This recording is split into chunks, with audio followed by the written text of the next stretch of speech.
Price lord. ದೇವರ ಪರಿಶುದ್ಧ ನಾಮಕ್ಕೆ ಸ್ತೋತ್ರ. ಪ್ರಿಯರೇ, ಅನುದಿನದ ವಾಕ್ಯ ಭಾಗಕ್ಕಾಗಿ ನಿಮ್ಮನ್ನ ಸ್ವಾಗತಿಸ್ತೀವಿ. ಬನ್ನಿ ದೇವರ ವಾಕ್ಯವನ್ನ ಓದಿಕೊಳ್ಳೋಣ. ಜ್ಞಾನೋಕ್ತಿಗಳು 3ನೇ ಅಧ್ಯಾಯ 13ನೇ ವಚನ. ಜ್ಞಾನವನ್ನು ಪಡೆಯುವವನು ಧನ್ಯನು, ವಿವೇಕವನ್ನು ಸಂಪಾದಿಸುವವನು ಭಾಗ್ಯವಂತನು. ಪ್ರಿಯರೇ, ನಿಜವಾದಂಥ ಧನ್ಯರು ಯಾರು? ಯಾರು ಜ್ಞಾನವನ್ನ ಪಡ್ಕೊಳ್ತಾರೋ ಅವರು ಧನ್ಯರಂತೆ. ವಿವೇಕವನ್ನು ಸಂಪಾದಿಸಿಕೊಳ್ಳುವರು ಭಾಗ್ಯವಂತರಂತೆ. ಹಾಗಾದ್ರೆ ನಾವು ಈ ಲೋಕದಲ್ಲಿ ಯಾವುದೇ ಕೆಲಸ ಕಾರ್ಯಗಳು ಮಾಡಬೇಕಾದ್ರೆ ನಮಗೆ ಜ್ಞಾನ ಬೇಕು. ನಾವು ಪರಿಶುದ್ಧ ಮಾರ್ಗದಲ್ಲಿ ನಡಿಬೇಕಂದ್ರೆ ನಮಗೆ ಜ್ಞಾನ ಬೇಕು. ಒಂದು ಆತ್ಮಿಕ ಮಾರ್ಗದಲ್ಲಿ ನಾವು ಜೀವಿಸ್ಬೇಕಾದ್ರೆ ನಮಗೆ ದೈವಿಕವಾದ ಜ್ಞಾನ ಬೇಕು. ಒಂದು ಕುಟುಂಬ ನಡೆಸಲಿಕ್ಕೆ ಜ್ಞಾನ ಬೇಕು. ಒಂದು ವ್ಯಾಪಾರ ಮಾಡೋದಕ್ಕೆ ನಮಗೆ ಜ್ಞಾನ ಬೇಕು. ನಾವು ಮಕ್ಕಳು ವಿದ್ಯಾವಂತರಾಗ್ಲಿ ಜ್ಞಾನವಂತರಾಗ್ಲಿ ಎಂಬುದಾಗಿ ಅವ್ರಿಗೆ ಸ್ಕೂಲ್ಗಳಿಗೆ ಕಾಲೇಜುಗಳಿಗೆ ನಾವು ಕಳಿಸುವುದನ್ನು ನೋಡ್ತೀವಿ. ಹೌದಲ್ವಾ? ನಮ್ಮ ಮಕ್ಕಳು ಜ್ಞಾನವಂತರಾಗಬೇಕೆಂಬುದಾಗಿ ಅಪೇಕ್ಷೆ ಪಡ್ತೀವಿ. ಹಾಗಾದ್ರೆ ನಮ್ಮ ಮಕ್ಕಳನ್ನ ಈ ಲೌಕಿಕವಾದ ವಿಷಯದಲ್ಲಿ ಜ್ಞಾನವಂತರಾಗಿ ಮಾಡೋದಕ್ಕೆ ನಾವು ಕಷ್ಟಪಡ್ತೀವಿ, ಪ್ರಯಾಸ ಪಡ್ತೀವಿ.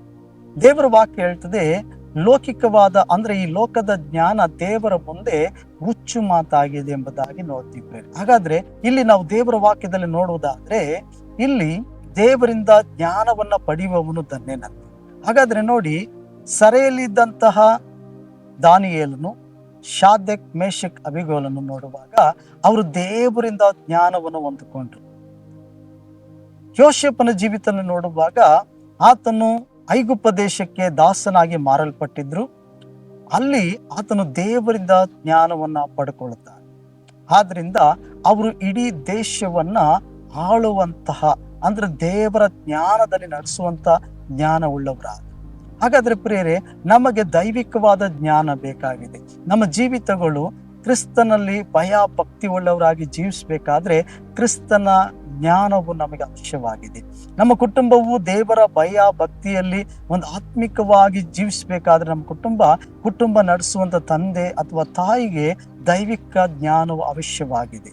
ಮತ್ತೆ ಮಕ್ಕಳು ಯೌವನ ಪ್ರಾಯದಲ್ಲಿ ಆತ್ಮಿಕವಾಗಿ ಜೀವಿಸಬೇಕಾದ್ರೆ ಅವ್ರಿಗೆ ಜ್ಞಾನವು ಬಹಳ ಪ್ರಾಮುಖ್ಯವಾಗಿದೆ. ಹಾಗಾದ್ರೆ ಜ್ಞಾನವು ಹೇಗೆ ನಮಗೆ ಸಿಗ್ತದೆ?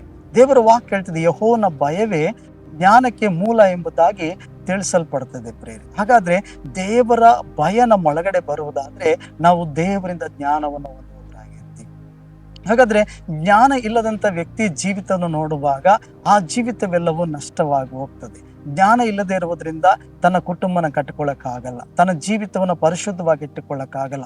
ದೇವರು ಕೊಟ್ಟಂತ ಕಾರ್ಯಗಳನ್ನ ಜ್ಞಾನದಲ್ಲಿ ನಡೆಸಲಿಕ್ಕೆ ಆಗದಂತೆ ಸೋತು ಹೋಗಿರೋರನ್ನ ನೋಡ್ತೀವಿ, ಕಳ್ಕೊಂಡಿರೋರನ್ನ ನೋಡ್ತೀವಿ. ಹಾಗಾದ್ರೆ ಜ್ಞಾನವನ್ನ ಪಡ್ಕೊಳ್ಳುವನು ಧನ್ಯನಂತೆ. ಹಾಗಾದ್ರೆ ಸೊಲೊಮೋನನು ಸಣ್ಣ ಪ್ರಾಯದಲ್ಲೇ ಅರಸನಾದ. ಆತನು ದೇವರ ಬಳಿಯಲ್ಲಿ ಭಿನ್ನವಿಸ್ತಾನೆ, ದೇವರೇ, ಪ್ರಜೆಗಳಿಗೆ ನ್ಯಾಯ ನೀತಿಯನ್ನು ನಿರ್ಣಯಿಸುವುದಕ್ಕೆ, ನ್ಯಾಯದ ಮಾರ್ಗದಲ್ಲಿ ನಡೆಸುವುದಕ್ಕೆ ನನಗೆ ಜ್ಞಾನದ ಕೊರತೆ ಇದೆ, ನನಗೆ ಜ್ಞಾನವನ್ನು ಕೊಡು ಎಂಬುದಾಗಿ ಕೇಳುವಾಗ ದೇವರು ಅವನಿಗೆ ಜ್ಞಾನವನ್ನು ಕೊಟ್ಟನು ಪ್ರೇರೆ.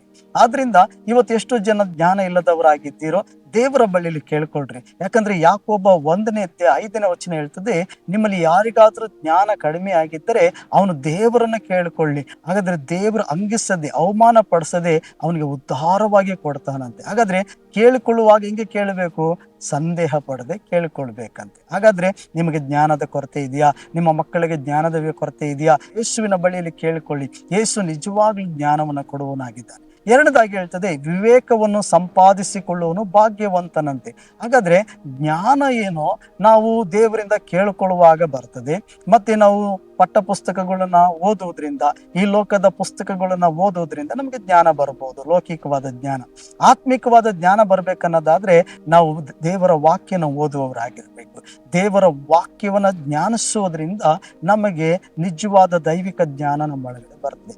ಎರಡನೇದಾಗಿ ವಿವೇಕ ಎಂಬುದಾಗಿ ಹೇಳಲ್ಪಡ್ತೈತಿ. ವಿವೇಕ ಅಂದ್ರೆ ಅನುಭವ. ಇದು ಪುಸ್ತಕಗಳು ಓದುವುದರಿಂದ ಸಿಗಲ್ಲ, ಆದ್ರೆ ನಮ್ಮ ಜೀವಿತದ ದಿನನಿತ್ಯದ ಜೀವಿತಗಳಲ್ಲಿ ನಾವು ಒಳ್ಳೆದ್ದು ಕೆಟ್ಟದನ್ನು ಹಾದು ಹೋಗುವುದರಿಂದ ಇದರಿಂದ ಬರುವುದೇ ಅನುಭವ.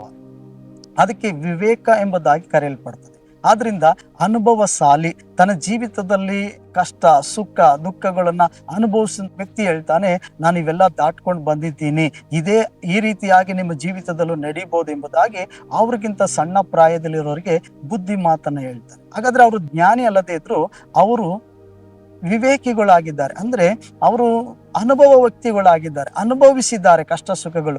ಅದರಿಂದ ಅನುಭವದಿಂದಲೂ ಜ್ಞಾನವನ್ನು ಪಡ್ಕೊಂಡಿರೋದ್ರಿಂದ ಅವರು ಕಿರಿಯರಿಗೆ ಈ ರೀತಿಯಾಗಿ ಜೀವಿಸ್ಬೇಕು, ಈ ರೀತಿಯಾದ ತಪ್ಪಾಗಿರ್ತದೆ ಎಂಬುದಾಗಿ ಬುದ್ಧಿ ಮಾತನ್ನ ಹೇಳುವವರಾಗಿರ್ತಾರೆ. ಪ್ರಿಯರೇ, ಹಾಗಾದ್ರೆ ನಮ್ಮ ಜೀವಿತದಲ್ಲಿ ದೈವಿಕ ಜ್ಞಾನ ಬಹಳ ಪ್ರಾಮುಖ್ಯ ಮತ್ತು ನಮಗೆ ವಿವೇಕನು ಕೂಡ ಬಹಳ ಪ್ರಾಮುಖ್ಯ. ನಮಗೆ ಬೇಕಾಗಿರೋ ವಿವೇಕ ಅಂದ್ರೆ, ನಮಗೆ ಬೇಕಾಗಿರೋ ಅನುಭವ ಯೇಸು ಕ್ರಿಸ್ತನೊಟ್ಟಿಗಿರುವಂತ ಅನುಭವ ನಮಗೆ ಬೇಕು. ನಮಗೆ ಆತ್ಮಿಕ ಅನುಭವ ಬೇಕು, ನಮ್ಮನ್ನ ಪ್ರಾರ್ಥನಾ ಅನುಭವಗಳು ಬೇಕು, ಪರಿಶುದ್ಧಾತ್ಮನ ನಡೆಸುವಿಕೆ ಅನುಭವಗಳು ಬೇಕು, ದೇವರ ಅನ್ಯೂನ್ಯತೆಯಲ್ಲಿ ನಡೆಯುವಂತ ಅನುಭವಗಳು ನಾವು ಹೊಂದಿಕೊಳ್ಳಬೇಕು. ಇದು ವಿವೇಕವನ್ನು ಸಂಪಾದಿಸಿಕೊಳ್ಳುವಂತ ಭಾಗ್ಯಶಾಲಿ. ಹಾಗಾದ್ರೆ ನಿಮ್ಮಲ್ಲಿ ಯಾರಿಗಾದ್ರೂ ಜ್ಞಾನ ಕಡಿಮೆ ಆಗಿದೆಯಾ?